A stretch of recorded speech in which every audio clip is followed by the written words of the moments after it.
آئیں اب صورت کے مضامین کا ایک تفصیلی جائزہ لے لیتے ہیں۔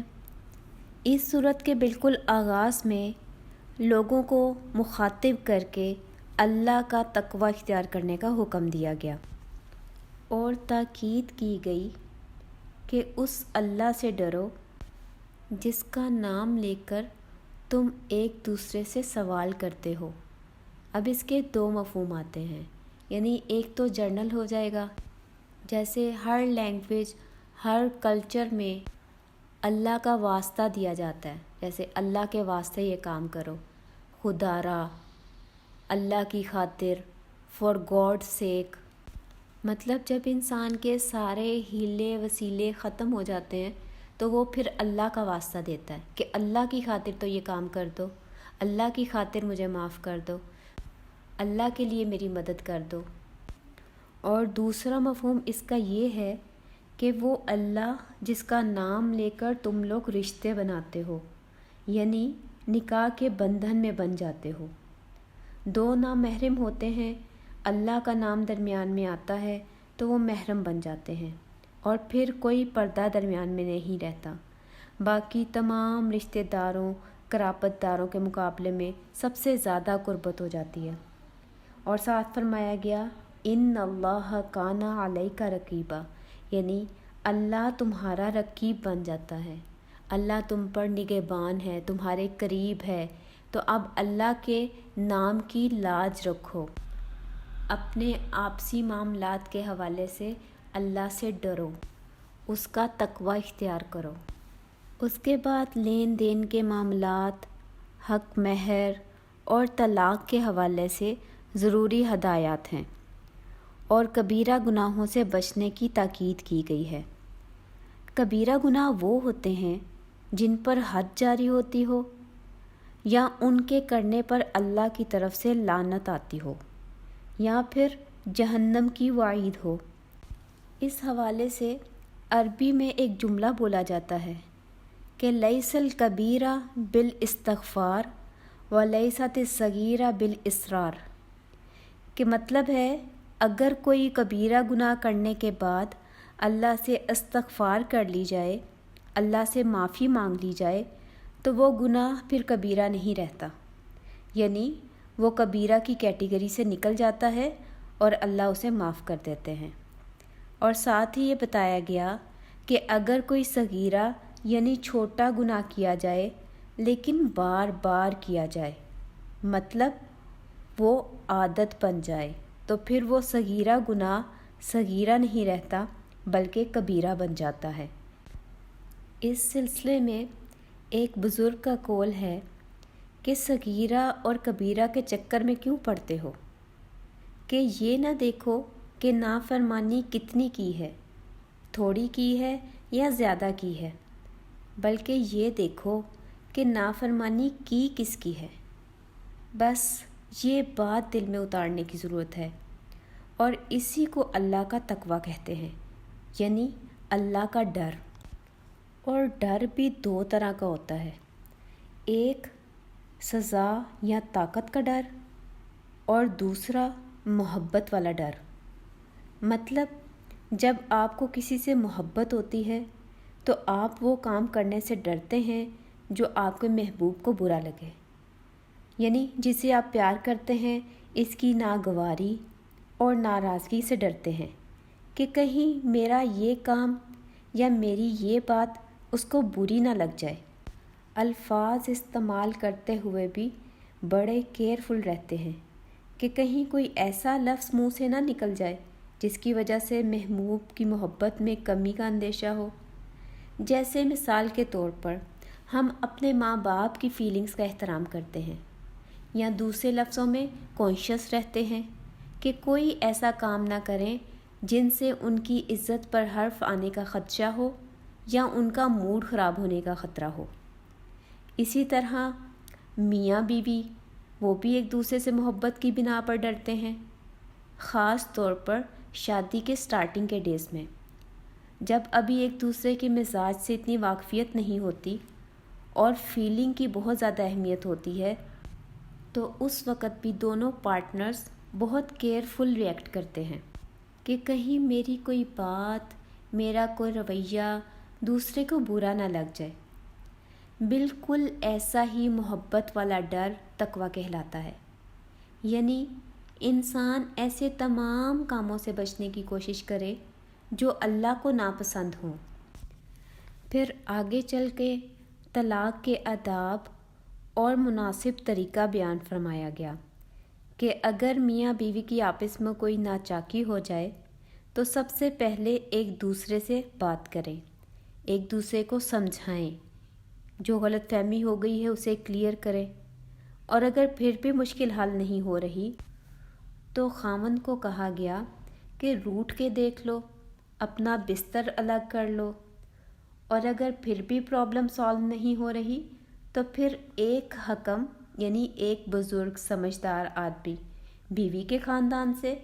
اور ایک حکم آدمی کے خاندان سے بیٹھ کر معاملہ سلجھانے کی کوشش کرے، یعنی شاید کوئی بہتری کی صورت نکل آئے۔ لیکن اگر سارے معاملات کا جائزہ لینے کے بعد وہ بڑے لوگ فیصلہ کریں کہ ان کا آپس میں نبھا ممکن نہیں ہے تو پھر ایک طلاق دے دو، خود بخود عدت پوری ہونے سے وہ طلاق واقع ہو جائے گی۔ کیا ضرورت ہے دوسری طلاق دینے کی اور پھر تیسری طلاق دینے کی؟ یعنی ہو سکتا ہے کہ بعد میں وقت گزرنے کے ساتھ کبھی دوبارہ دل میں رشتہ جوڑنے کی خواہش پیدا ہو تو دوبارہ نکاح کر کے ایک نیا آغاز کیا جا سکتا ہے۔ یہ صورت تبھی ہوتی ہے جب صرف ایک دفعہ طلاق دی ہو اور عدت پوری ہو جائے، تو آپ دوبارہ نکاح اسی بیوی سے کر سکتے ہیں اور اس کے درمیان کوئی حلالہ یا کوئی اور نکاح ضروری نہیں ہوتا۔ اس طلاق کو رجعی طلاق کہا جاتا ہے۔ اس کے علاوہ دوسرا طریقہ یہ ہوتا ہے کہ ایک طلاق کہی جائے، پھر ڈیوریشن گزرے، پھر دوسری طلاق اور پھر ڈیوریشن گزاری جائے، یعنی ایک طلاق کے بعد ڈیوریشن کا وقفہ اور پھر دوسری طلاق، پھر وقفہ۔ یہ ایک قسم کا اللہ تعالیٰ ٹائم دیتے ہیں کہ اس دوران شوہر یا بیوی دونوں جو ہیں ان کو سوچنے کا موقع مل جائے کہ کیا ہم ایک دوسرے سے علیحدہ رہ کر زیادہ خوش ہیں یا اکٹھے رہنا زیادہ بہتر ہے۔ تو اس طرح 3 گیپس کے بعد طلاق جو ہے وہ فائنل ہوتی ہے، اور یہی طلاق دینے کا اسلامی طریقہ ہے۔ آج کل ہمارے یہاں جتنا وہ عام ہو چکا ہے کہ ایک ہی دفعہ طلاق طلاق طلاق کہہ دیا جاتا ہے، ٹی وی ڈراموں میں بھی یہی چیز دکھائی جاتی ہے، اور عام لوگوں کو بھی ذہن میں یہی کنسیپٹ ہے کہ تینوں طلاق جو ہیں وہ ایک دفعہ بول دینا سب سے بیسٹ ہے، یا یہ جو ہے یہ سب سے خطرناک وہ دھمکی ہے عورت کے لیے۔ جبکہ اس طرح کی طلاق جو ایک ہی دفعہ میں 3 دفعہ طلاق کا لفظ بول دیا جاتا ہے وہ بہت ناپسندیدہ طریقہ ہے اسلام میں۔ اور یہ جو دوسرا طریقہ میں نے ابھی مینشن کیا جس میں ایک دفعہ طلاق دے کر پھر وقفہ دیا جاتا ہے، انتظار کیا جاتا ہے، پھر دوسری دفعہ طلاق دی جاتی ہے اور پھر تیسری دفعہ، جب اس طرح پورے پروسیجر کو فالو کرتے ہوئے طلاق دی جاتی ہے تو ایسی طلاق کے بعد اگر دوبارہ اکٹھے ہونے کا موڈ ہو تو اس کے لیے پھر ایک شرط ہے کہ عورت پہلے کسی اور انسان سے نکاح کرے اور اس کے ساتھ رہے۔ اس حوالے سے بھی ہمارے معاشرے میں ایک بہت غلط پریکٹس جو ہے وہ سٹارٹ ہو چکی ہے کہ پہلے سے ہی ڈیسائیڈ کیا جاتا ہے کہ اس عورت کا فلاں مرد سے جب نکاح کروایا جا رہا ہے تو اس مرد کو پہلے ہی یہ چیز بتا دی جاتی ہے کہ تم نے اس کو نکاح کے بعد طلاق دے دینی ہے، اور پھر وہ پہلا شوہر اس سے دوبارہ نکاح کرنے کا حقدار ہو جائے گا۔ تو یہ طریقہ جو ہے یہ بھی انتہائی غلط ہے اور بہت ہی ناپسندیدہ ہے، اس کی اسلام میں کوئی گنجائش نہیں۔ اسلام میں جو طریقہ بتایا گیا ہے وہ یہ ہے کہ عورت اپنی مرضی سے کہیں اور کسی دوسرے مرد سے نکاح کرتی ہے، اور پھر اس کی وہاں پہ بھی کوئی ناچاکی یا اس کے دوسرا مرد اس کو زیادہ برا لگتا ہے کسی حوالے سے، تو پھر اس کو پہلے اپنے شوہر کی یاد آتی ہے تو وہ اس سے طلاق لے لے اور پھر دوبارہ اپنے پہلے شوہر کے ساتھ رجوع کر سکتی ہے۔ یا دوسری صورت یہ ہے کہ عورت نے نکاح کیا کسی دوسرے مرد سے اور اس مرد کی وفات ہو گئی، تو اس وفات کے بعد عورت کو اپنے پہلے شوہر کا دوبارہ خیال آیا تو وہ اس کے ساتھ نکاح دوبارہ کر سکتی ہے۔ ویسے تو یہ نکاح اور طلاق کے جو معاملات ہیں یہ کوئی مفتی ہی صحیح طریقے سے گائیڈ کر سکتا ہے، تو خدا نہ خواستہ اگر کوئی ایسا مسئلہ بن جائے کسی کی زندگی میں تو اسے کوشش کرنی چاہیے کہ وہ کسی پراپر عالم کے پاس جا کر اس سے اپنا مسئلہ ڈسکس کرے اور رہنمائی حاصل کرے۔ اس کے بعد نماز کے حوالے سے ایک بہت اہم بات کی گئی، وہ یہ کہ لا تقربوا الصلاۃ وانتم سکارى حتی تعلموا ما تقولون، کہ جب تم نشے کی حالت میں ہو تو نماز کے قریب نہ جاؤ یہاں تک کہ تم سمجھنے لگو جو تم بول رہے ہو۔ یعنی ابھی شراب کی حرمت کا حکم نہیں آیا تھا، اور مکہ والے لوگ شراب کے بہت عادی تھے، وہ ہر حال میں، ہر خوشی میں، ہر غم میں شراب پیتے تھے، اور ہر بندے کی نارمل روٹین میں شراب شامل تھی۔ یعنی ابھی شراب سے منع نہیں کیا گیا تھا، البتہ یہاں پہ یہ حکم دیا گیا کہ جب نشے کی حالت میں ہو تو تب نماز کے قریب نہ جانا، یعنی نماز نہ پڑھنا جب تک تمہارے ہوش و حواس بحال نہ ہو جائیں، کیونکہ ہمیں پتہ ہے کہ شراب پینے سے انسان بہکی باتیں کرتا ہے، ادھر ادھر لڑکھڑاتا ہے، یعنی اس کے برین کا کنٹرول ختم ہو جاتا ہے، اسے نہیں پتہ چلتا کہ وہ کیا بات کر رہا ہے، کہاں جا رہا ہے، بیٹھا ہے یا کھڑا ہے، اسی لیے شراب سے منع بھی کیا گیا۔ تو خیر یہاں پہ یہ کہا گیا کہ جب تک تم یہ سمجھنے نہ لگو کہ تم کہہ کیا رہے ہو تب تک نماز نہ پڑھو۔ یعنی شراب سے تو روکا نہیں، البتہ نماز سے روک دیا، اس لیے کہ نشے کی حالت میں انسان کو پتہ ہی نہیں چلتا کہ وہ کیا بول رہا ہے، کیونکہ اسے کوئی ہوش نہیں رہتا۔ تو یہاں پہ غور کرنے کی بات یہ ہے کہ اس میں نماز سے روکنے کی جو وجہ بتائی گئی وہ ہے کہ حتی تعلموا ما تقولون، کہ جب تک تم سمجھنے نہ لگو کہ تم کہہ کیا رہے ہو تب تک نماز نہ پڑھو۔ اور اس کے بیک گراؤنڈ میں ایک تو ایسے واقعات ہوئے تھے کہ جس میں لوگوں نے نماز شراب کی حالت میں پڑھی، تو جو امامت کر رہا تھا اس نے قرآن کے الفاظ غلط بول دیے یا آگے پیچھے کر دیے، جس پر پھر یہ شکایت نبی صلی اللہ علیہ وآلہ وسلم تک کی گئی، اور پھر اللہ تعالیٰ نے قرآن میں یہ آیت نازل فرما دی۔ اب یہاں پہ غور کرنے کی بات یہ ہے کہ نماز سے روکنے کی اصل وجہ کیا بتائی گئی، کہ حتی تعلموا ما تقولون، کہ جب تک تم یہ سمجھنے نہ لگو کہ تم بول کیا رہے ہو تب تک نماز نہ پڑھو۔ یعنی اس کو ہم دوسرے الفاظ میں یوں بھی کہہ سکتے ہیں کہ نماز سمجھ کے پڑھنا ضروری ہے، کہ آپ جو پڑھ رہے ہیں، جو بول رہے ہیں، وہ آپ کو سمجھ بھی آنا چاہیے۔ اور آج کل ہم میں سے اکثریت ایسے ہیں جو رٹو طوطے کی طرح عربی کے جملے نماز میں پڑھ کر اپنا فرض ادا کر دیتے ہیں، جبکہ یہاں پہ اسی وجہ کو بیان کر کے نماز کے قریب جانے سے روکا گیا۔ اب یہ بات پوائنٹ آؤٹ کرنے کا یہ مطلب ہرگز نہیں ہے کہ اس بیس پر ہم جتنی نمازیں پڑھتے بھی ہیں انہیں بھی چھوڑ دیں، بلکہ کہنے کا مطلب ہے کہ نماز کے الفاظ کا معنی جانیں اور سمجھ کے اچھی سی نماز پڑھیں، کیونکہ نماز چھوڑنے کی تو کوئی گنجائش ہی نہیں ہے، یعنی سوال ہی پیدا نہیں ہوتا، کیونکہ یہ فرض ہے۔ البتہ سمجھایا یہ جا رہا ہے کہ نماز سمجھ کے پڑھو تاکہ اللہ کے سامنے تمہاری حاضری میننگ فل اور کانشیس حاضری ہو۔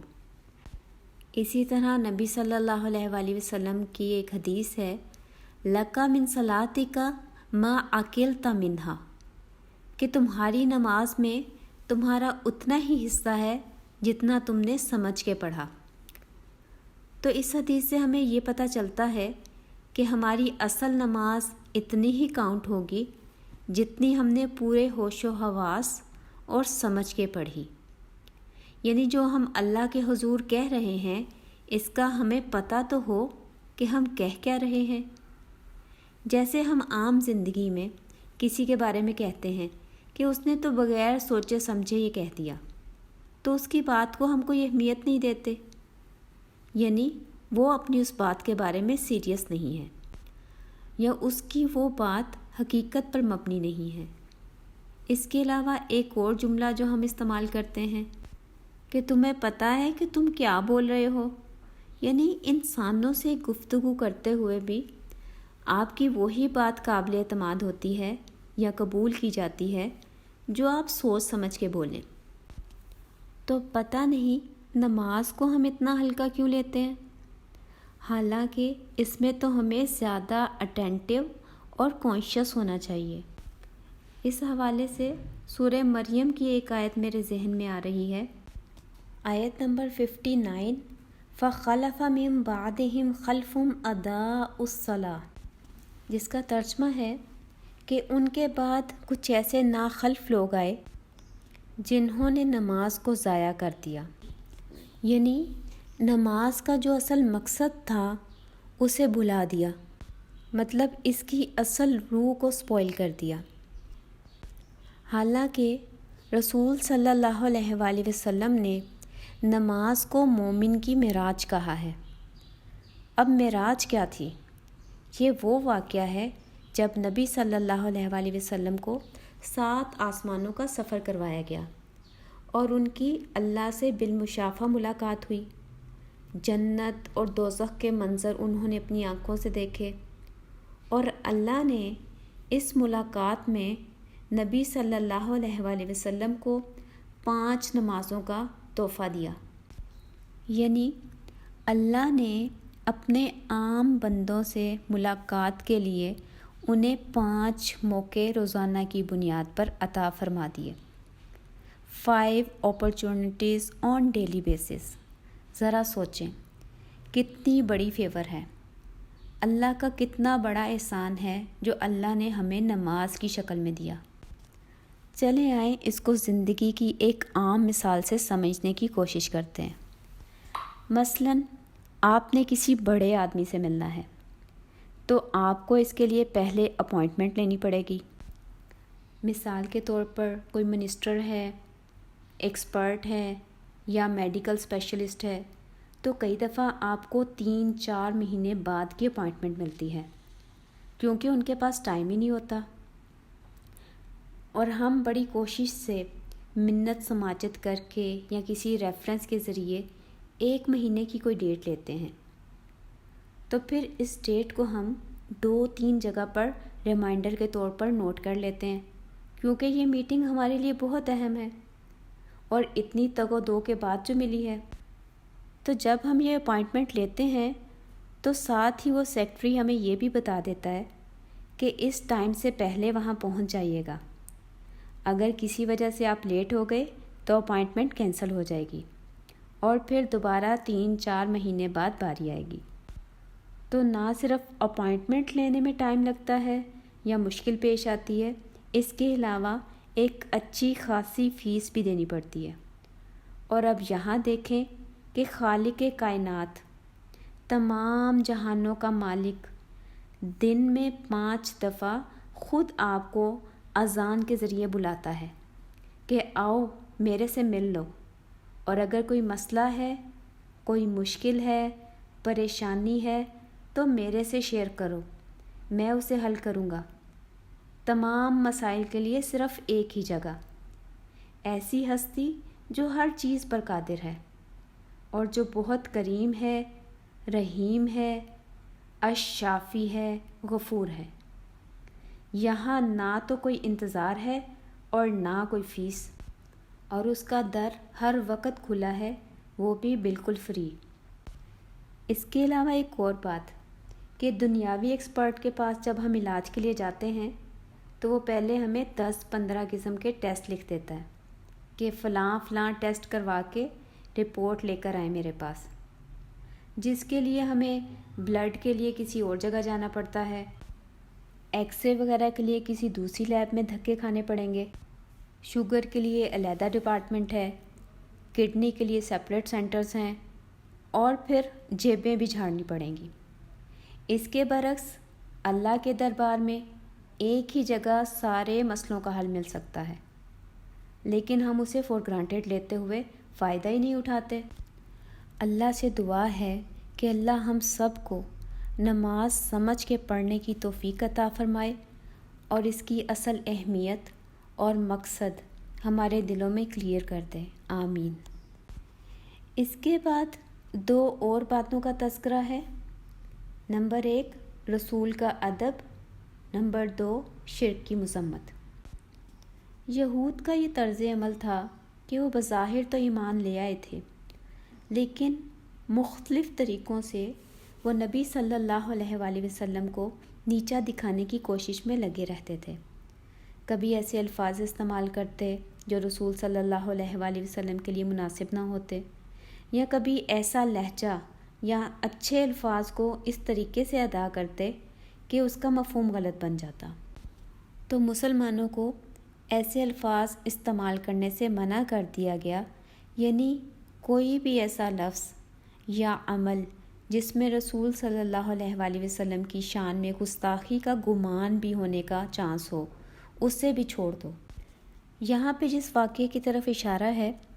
وہ ایک لفظ تھا رائنا۔ رائنا کا مطلب ہوتا ہے ہماری رعایت کیجیے، یعنی جیسے ہم عام استعمال کرتے ہیں نا، ایکسکیوز می۔ مثال کے طور پر کوئی ٹیچر بات بتا رہا ہے اور آپ کو سمجھ نہیں آئی یا آپ نے کوئی پوائنٹ مس کر دیا، تو ہم کہتے ہیں ایکسکیوز می ٹیچر، ذرا دوبارہ بتا دیں، ٹھیک ہے؟ تو یہی وہ لفظ تھا رعاینا، کہ ہماری رعایت کریں اور ہمیں دوبارہ وہ بات ایکسپلین کر دیں۔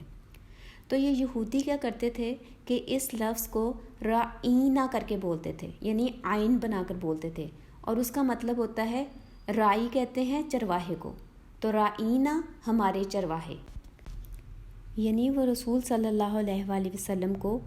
مخاطب کرنے کے لیے بدتمیزی والا لفظ استعمال کرتے تھے۔ تو اللہ تعالیٰ نے مسلمانوں کو بھی وہ لفظ استعمال کرنے سے منع کر دیا اور اس کی جگہ ایک دوسرا آلٹرنیٹ ورڈ دیا کہ تم یوں کہا کرو انظرنا، کہ ہماری طرف دیکھیں، یعنی ہماری طرف توجہ فرمائیں اور اپنی بات دوبارہ ایکسپلین کر دیں۔ اور ساتھ ہی مسلمانوں کو تاکید بھی کر دی گئی کہ بات کو پہلی دفعہ ہی دھیان سے سنا کرو تاکہ دوبارہ دہرانے کی یا ریکویسٹ کرنے کی ضرورت پیش نہ آئے۔ دوسری بات یہ بتائی گئی کہ دیکھو شرک بہت بڑا گناہ ہے، اور یہ ایسا گناہ ہے جس کی معافی کی کوئی گنجائش نہیں، یعنی اللہ تعالیٰ باقی سارے گناہوں میں سے تو جسے چاہے گا بخش دے گا، لیکن شرک کو کبھی معاف نہیں کرے گا۔ پھر اگلی آیات میں فرمایا کہ اپنی پاک بازی اور تقوی کے دعوے نہ کیا کرو، یہ تو اللہ کی توفیق ہے، اس کا کرم ہے، وہ جسے چاہتا ہے ہدایت دے کر پاک کر دیتا ہے۔ اس میں کسی بندے کا اپنا کوئی کمال نہیں ہے، یعنی اپنے منہ میاں مٹھو بننے کی کوئی ضرورت نہیں، اور ایسے دعوے کرنے کی کوشش نہ کیا کرو۔ نفس کے تزکیے کے حوالے سے نبی صلی اللہ علیہ وآلہ وسلم نے ایک بہت پیاری دعا بھی سکھائی ہے، وہ میں آپ سے شیئر کرتی ہوں۔ اللہم آتی نفسی تقواہا و زکیہا، کہ اے اللہ میرے نفس کو اس کا تقوی اور اس کی پاکیزگی عطا فرما۔ انت خیر من زکاہا انت ولیہا و مولاہا، یعنی اے اللہ آپ ہی اس کو بہترین طریقے سے پاک کر سکتے ہیں، آپ اس کے ولی ہیں اور آپ ہی اس کے مولا ہیں۔